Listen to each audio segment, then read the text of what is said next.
What's up, guys? Today we're going to talk about two mindsets, the fixed mindset and the growth mindset.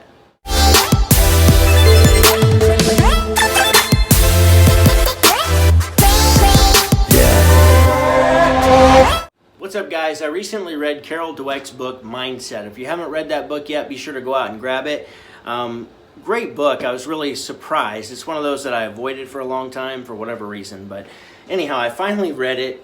And it was a good read, and Carol Dweck, I think she's a psychologist, and she's just done hundreds of case studies on the mindset and how that affects people's performance and children's performance. They've done a lot of studies with children, which is why this book can help you become a better parent, a better teacher, but also a better leader within your company or within your organization.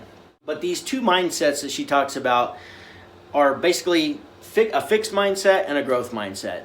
The fixed mindset, these people typically avoid challenge, they give up easily, they focus on the outcome, and what I mean by that is if they don't think that they're good at a particular thing, they're looking at that outcome. Is that something I can win at? You know, if I can't win at it, then typically they don't even try. They also need constant validation. You know, they always want to be praised. It's like that old saying that we've been seeing for years now, it's not healthy to give everybody a trophy. And the research, the science shows that that's 100% true. Not everybody should get a trophy because when not everybody gets a trophy, that means there was a winner and a loser. And it helps to be able to accept that you didn't perform at your best or good enough to beat somebody else. That's just a life lesson that we have to learn. And if we give everybody a trophy, then we don't learn these lessons. The fixed mindset also, they feel threatened by others' success. Now the growth mindset, they embrace challenge and they understand that talents and abilities can be developed. They also accept criticism as a way to learn. They take it as feedback so they can implement something new or try something different to hopefully get a different result and get better. This is what I primarily wanted to talk about, because what she talks about is to develop this growth mindset over a fixed mindset. The main thing that you can do when it comes to praise is to praise correctly. So I've told stories in the past where I would tell one of my coworkers, "Oh man, great job. I don't know how we'd get by without you, man. You're awesome. I really appreciate all the hard work you're doing." Well, I've told you in the past, guys, when you do that, something changes in their mindset, and you'll start seeing subtle differences where, okay, maybe they don't show up on time, maybe they disrespect you in front of people by making snide comments or something. For whatever reason, it changes their psychology, and it's not a good thing. So that was an incorrect way to praise somebody. I've made that same mistake. I'm hard-headed. It took me a little while to figure this out. So you guys, please listen to me when I tell you this. That is not the way to praise anybody. When it comes to winning, if your child wins a contest, or if your comfort advisor goes out and crushes a good deal and sells a bunch of equipment, the four things that you want to praise is effort. Hey man, great job. I can see that you put in a lot of effort to get this project, and it paid off. That's a better way to praise. The next thing would be strategy. How did you do it? First thing I might say is, how did you do it? And they'll tell me, well, they came in, we sat down at the table, and blah blah blah, then they threw an objection at me, and I was able to bounce right back. So that would be a strategy, right? So they used a new strategy that got them a better result. So I'm going to praise the strategy. Oh man, that training paid off. You memorizing that objection and being able to overcome like that real quick, that paid off. Great job. You put in the effort to do it, and look, you're getting the better result. So that's what I would say. The next thing is choice. They made some choices to learn, for instance, or maybe to go down this sales hallway, they made a choice to go this way or go that way, which ultimately closed the deal. So it could be a specific choice that they made.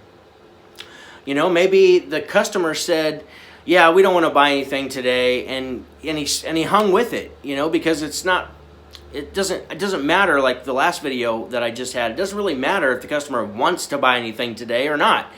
If their furnace has a cracked heat exchanger, they still don't have to buy anything, but they're not going to have any heat. So being able to stick with it and say and go ahead and deliver the options anyways, that's a choice. You have this choice every time with every customer interaction that you do. The last one is progress. So, hey, you didn't close the deal, but based on what you're telling me, how this all went, I think I see some progress here. Like the last time, you gave up early. Like they told you didn't want anything and you left, but this time you hung in there and you went a little further. So that's progress, man. Good job. With a little more effort and a little more training and a little more strategy, like I think you're going to start closing some deals. But it's going to take effort. Is this something that you're serious about? Like you want to get really, really good at this? Okay, well if you're really serious about it, then let's start training a little harder. Let's put in the effort so we can get that outcome that we want. So you see where I'm going with this. It's totally different than, oh man, like you did everything right with that customer. They should have bought from you. I would have bought from you, man. I would have bought from you. That's the wrong type of praise, because that allows that person to put the blame on the customer. And the only person to blame, the only results is what we did or did not do. Period. Jordan Belfort, The Wolf of Wall Street, he says, sales is a transfer of certainty. And if you don't transfer that certainty into that client, then they're not going to purchase from you. And you've all heard the other thing, which is, your value has to exceed the price, or it'd be this way. So the value has to be stronger than the price. As when you make that happen, then a sale is made, because it's just a no-brainer in the client's mind. First, evaluate yourself. We all have some fixed mindset, so don't just say, oh, I'm all growth mindset. No, that's not true.